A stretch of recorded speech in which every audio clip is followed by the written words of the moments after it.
आज हम लोग क्लास 9th की एक्सरसाइज 2.2 पढ़ेंगे।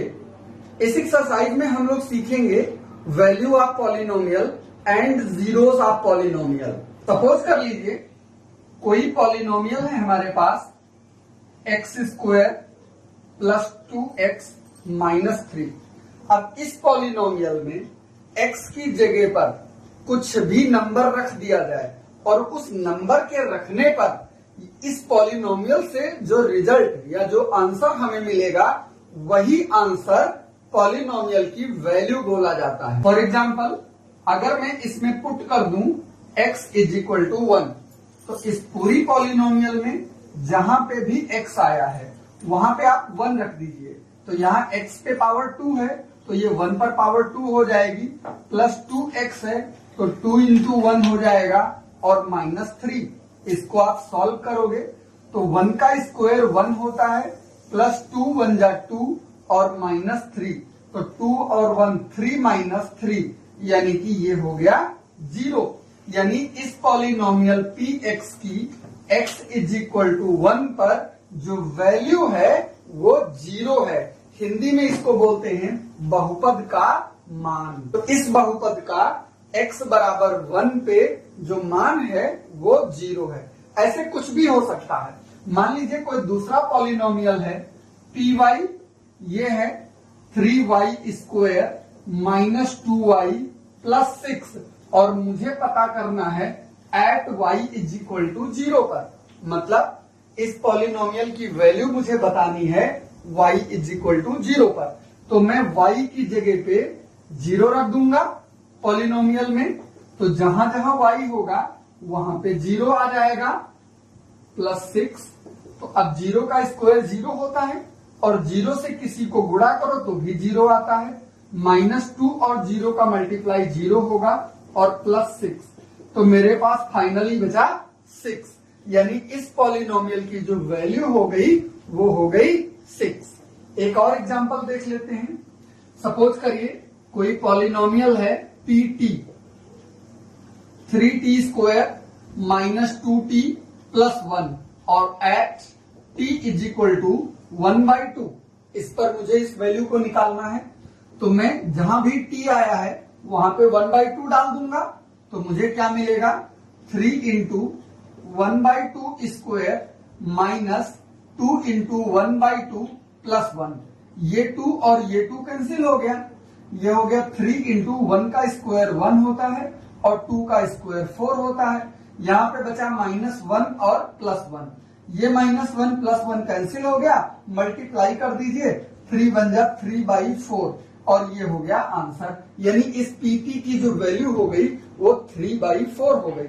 तो इस तरीके से हम किसी भी पॉलिनोमियल में उसके वेरिएबल की जगह पर दिया गया नंबर जैसे ही पुट करते हैं मुझे तुरंत उसकी वैल्यू या फिर उसका मान पता चल जाता है। तो इस एक्सरसाइज में हमें इस पॉलिनोमियल के वैल्यू को निकालने की जरूरत पड़ेगी, साथ में कुछ जगहों पे हमें जीरो ऑफ द पॉलिनोमियल यानी किसी भी बहुपद का शून्यांक की भी जरूरत पड़ेगी। तो आइए हम लोग देख लेते हैं कि किसी भी पॉलिनोमियल का जीरो क्या होता है। If px be a polynomial and pa is equal to 0, then we say a is the zero of polynomial। मतलब मुझे कोई भी पॉलिनोमियल दिया हो, कोई भी बहुपद दिया हो, तो ऐसी वैल्यू जो उस पॉलिनोमियल को 0 कर दे यानी उसकी मान को 0 के बराबर कर दे, तो फिर वो वाली वैल्यू। अभी मैंने आपको 3 एग्जाम्पल दिखाए थे। इन 3 एग्जाम्पल्स में एक एग्जाम्पल ऐसा भी आया था x is equal to 1 put करने पर, जो पहला वाला एग्जाम्पल था उसमें x is equal to 1 put करने पर पॉलिनोमियल की वैल्यू 0 आ गई थी।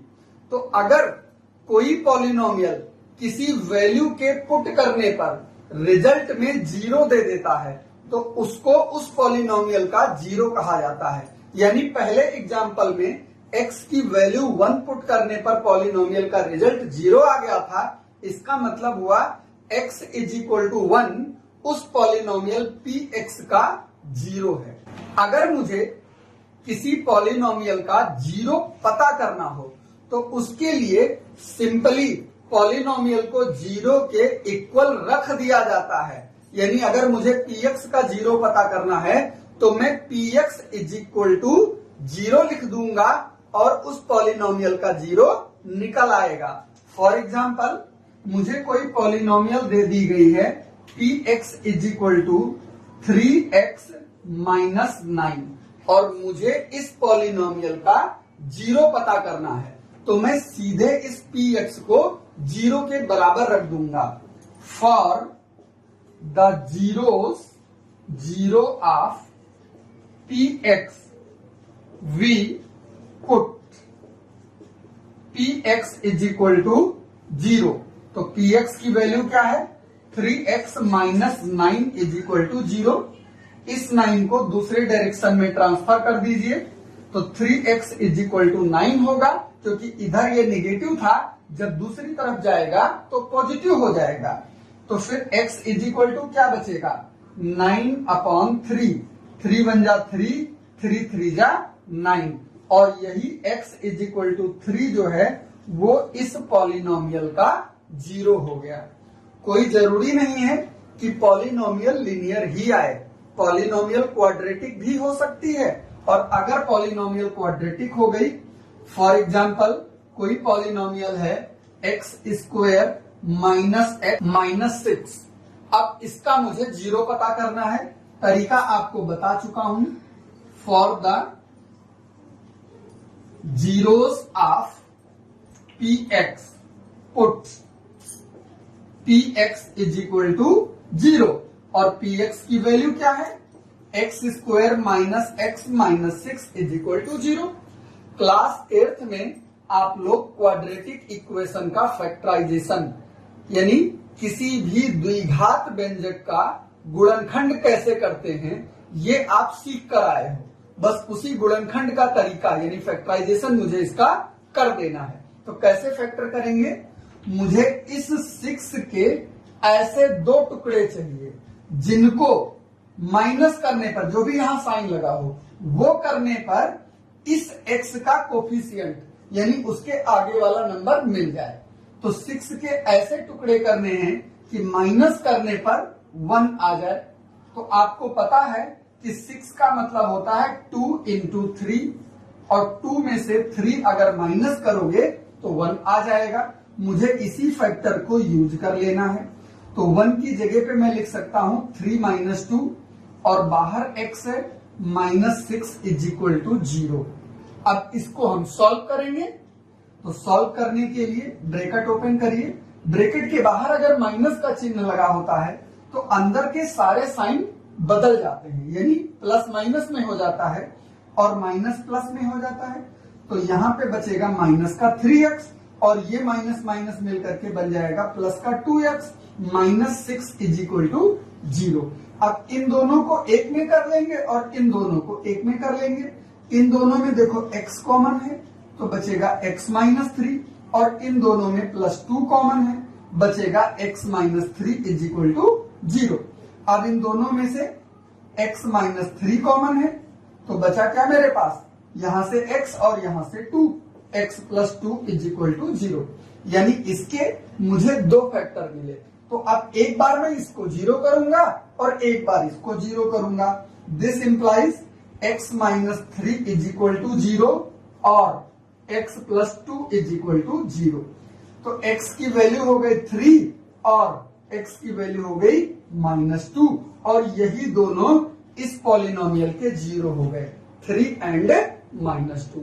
इस तरीके से हम किसी भी पॉलिनोमियल का 0 निकाल सकते हैं। और इस एक्सरसाइज में सिर्फ दो ही काम है, या तो मुझे पॉलिनोमियल की वैल्यू बतानी है या फिर उसका 0 निकालना है। तो फिर हम आपको सीधे एक्सरसाइज पर ले चलते हैं। एक्सरसाइज 2.2 आपकी एक्सरसाइज का फर्स्ट क्वेश्चन है जिसमें एक पॉलिनोमियल दी हुई है और x की 3 वैल्यू दी हुई है और आपको उस पॉलिनोमियल की वैल्यू फाइंड करनी है। तो फर्स्ट में जो पॉलिनोमियल दिया है, पॉलिनोमियल को हमेशा किसी के इक्वल रखा जाता है। आपकी बुक का फर्स्ट क्वेश्चन है जिसमें ये पॉलिनोमियल दिया है और साथ में ये 3 वैल्यू दी हुई है और आपको इन तीनों पर x इजिक्वल टू 0 पर, x इजिक्वल टू -1 पर और x इजिक्वल टू 2 पर इस पॉलिनोमियल की वैल्यू बतानी है। अभी मैं आपको सिखा चुका हूं कि वैल्यू कैसे निकालते हैं। फॉर एग्जाम्पल फर्स्ट में पॉलिनोमियल आपके पास है 5x minus 4x square plus 3 और ये पता करना है x इजिक्वल टू 0 पर। तो मैं इस पॉलिनोमियल में x की जगह पे 0 रख देता हूं तो मुझे क्या मिलेगा 5 इंटू 0 माइनस 4 इंटू 0 स्क्वायर और प्लस 3। 0 से किसी को मल्टीप्लाई करोगे 0 आएगा, फिर 0 से किसी को मल्टीप्लाई करोगे 0 आएगा और प्लस 3। 0 माइनस 0 का मतलब कुछ नहीं हुआ और ये 3 आपका आंसर हो गया। इसी तरीके से इन दोनों की वैल्यू आप खुद निकाल लोगे। दूसरा क्वेश्चन भी सेम यही है।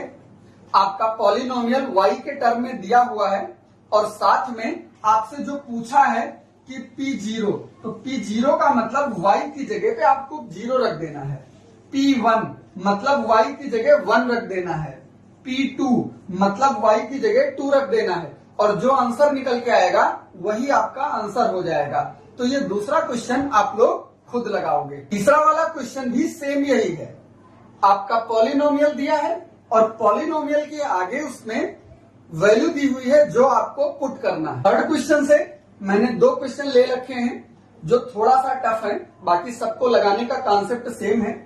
आपको पॉलिनोमियल दिया है और उसके साथ में उसकी वैल्यू दी हुई है। तो सबसे पहले मैं इसी 6 वाले पार्ट को देखता हूं। इसमें मुझे x की जगह पे x की वैल्यू यानी कि -m/l पुट कर देना है। तो मेरे पास क्या है l और साथ में x की जगह पे है -m/l और प्लस में है m। ये l और ये l कैंसिल हो गया, बचा मेरे पास यहाँ पे -m और यहाँ पे +m और ये हो गया 0, यानी यही हमारा आंसर हो गया। 7th वाले क्वेश्चन में देखिए 2 वैल्यू दी हुई है। एक बार x की जगह पर ये रखना है और एक बार x की जगह पर ये रखना है और पॉलिनोमियल आपको दिया हुआ है 3x स्क्वायर -1। तो सबसे पहला वैल्यू मेरे पास है -1/√3। तो अगर मैं इसमें x की जगह पे -1/√3 रख देता हूं, इसका स्क्वायर और -1, तो 3 इंटू, जब माइनस का स्क्वायर करते हैं कभी भी माइनस का स्क्वायर करेंगे आंसर प्लस में आएगा, तो ये तो प्लस हो गया। और 1 का स्क्वायर 1 होता है और रूट वाले नंबर के स्क्वायर में आपको रियल नंबर में पढ़ा चुका हूं कि रूट हट जाता है, मतलब इस √3 का स्क्वायर करोगे तो केवल 3 बचेगा -1। ये 3 और ये 3 कैंसिल हो गया, 1 - 1 = 0, ये आंसर हो गया। इसी तरीके से दूसरे वाली वैल्यू के लिए आप खुद लगा लोगे, तो इस तरीके से ये तीसरा क्वेश्चन भी सॉल्व हो जाएगा। 4th क्वेश्चन में कुछ पॉलिनोमियल दिए हुए हैं जिनके जीरोस निकालने हैं। यहाँ पे 7-8 पॉलिनोमियल दिए हैं, इसमें से मैं कुछ कठिन वाले ले लेता हूं, बाकी आप लोग खुद निकालोगे। क्वेश्चन नंबर 4 से ये 2 क्वेश्चन हमने ले रखा है। इन दोनों में से मुझे इसका जीरो निकालना है। जीरो निकालने का तरीका भी मैं आपको सिखा चुका हूं। For zero of polynomial px we put px = 0। तो px की वैल्यू है ax = 0। ये जो आगे लिखा होता है ये कोई बहुत बड़ी चीज नहीं है, ये सिर्फ ये बता रहा है कि इन दोनों में से a ऐसा है जिसकी वैल्यू 0 नहीं है। पर मुझे a से मतलब नहीं, मुझे x की वैल्यू निकालनी है। तो जब x निकालूंगा तो इस a को दूसरी डायरेक्शन में भेज दूंगा, तो ये हो जाएगा 0/a। और 0 को किसी भी नंबर से डिवाइड किया जाता है तो 0 आता है। अब अगर ये ना लिखा होता तो a की वैल्यू 0 हो सकती थी और 0 से किसी को डिवाइड करते तो इनफाइनाइट आता, इसलिए ये लिख दिया गया है कि a is not equal to 0। 7th part में देखिए, यहां पे पॉलिनोमियल वही है px = cx + d। तो for zero of px we put px = 0, यानी कि मुझे cx + d को 0 पुट कर देना है। अब यहां पर भी उसने वही बता रखा है कि c की वैल्यू 0 नहीं है, क्योंकि c अगर 0 हो गया तो फंक्शन इनफाइनाइट हो जाएगा। अब मुझे सी डी रियल नंबर है। रियल नंबर का मतलब सी और डी की जगह पे कुछ भी आ सकता है। तो जब कुछ भी आ सकता है तो सॉल्व कर लीजिए। तो सी एक्स इज इक्वल टू, इस डी को उधर भेज दीजिए, माइनस डी हो जाएगा। तो एक्स इज इक्वल टू सी नीचे चला जाएगा, माइनस डी बाई सी। यही आंसर हो गया। मतलब ये जो आगे लिखा होता है ये बहुत बड़ा काम नहीं है। इससे क्या होता है कि फंक्शन डिफाइन रहता है, यानी कि जो सवाल दिया हुआ है उसको सॉल्व किया जा सकता है। अगर ये रिस्ट्रिक्शन ना लगे हो तो शायद उसको सॉल्व ना किया जा सके। मतलब अगर यहाँ पे जैसे इसी को मैंने किया, अगर ये c is not equal to 0 ना लिखा होता तो c की जगह 0 भी हो सकता था, और अगर c की जगह 0 हो जाता तो 0 से जब किसी को डिवाइड करते तो आंसर में आता नॉट डिफाइन। तो यानी x is equal to answer हो जाता नॉट डिफाइन। तो जब क्वेश्चन डिफाइन ही नहीं है तो उसका मतलब क्या है, इसलिए ये रिस्ट्रिक्शन लिख दिए जाते हैं। लेकिन आपको इन रिस्ट्रिक्शन से कोई मतलब नहीं है, आपको मतलब सिर्फ क्वेश्चन से है, तो उनकी वजह से कंफ्यूज होने की जरूरत नहीं है। तो इस एक्सरसाइज को आप लोग सॉल्व कर लोगे। उम्मीद है आपको समझ में आया होगा। अगर कोई प्रॉब्लम है या कोई चीज आपको नहीं समझ में आई है तो आप हमें ये जो नीचे कमेंट बॉक्स दिया है उसमें कमेंट करके जरूर बताइएगा। ये वीडियो कैसी लगी ये भी कमेंट करके बताइएगा। साथ में अपने फ्रेंड्स के साथ वीडियो को शेयर जरूर करिएगा। तो आज की वीडियो यही समाप्त करते हैं। बहुत जल्दी नए टॉपिक और नए वीडियो पर फिर मुलाकात होगी। तब तक के लिए नमस्कार।